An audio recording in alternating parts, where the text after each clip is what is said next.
اگر دروازہ پتھر کا ہو تو دستک ریاضت ہے، لیکن دروازے کے پیچھے پتھر ہو تو دستک حماقت ہے۔ مہمان کے آگے تھوڑا کھانا رکھنا بے مروتی ہے اور حد سے زیادہ رکھنا تکبر۔ اپنی انا کو کسی کے سامنے پامال کر دینا مجازی عشق ہے، اور اپنی انا کو بہت سوں کے آگے پامال کر دینا عشق حقیقی ہے۔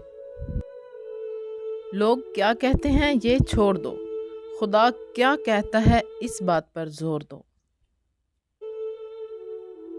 جو دوسروں کو اپنے روب میں لینے کی کوشش کرتے ہیں، یا تو وہ دوسروں پر اپنی برتری ظاہر کرتے ہیں یا خود احساس کمتری کا شکار ہوتے ہیں۔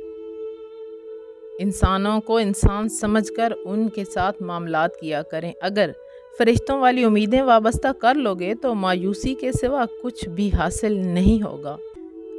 جسے آپ چاہتے ہو وہ آپ کو نہ ملیں تو اس کے ہو جاؤ جو آپ کو چاہتا ہے۔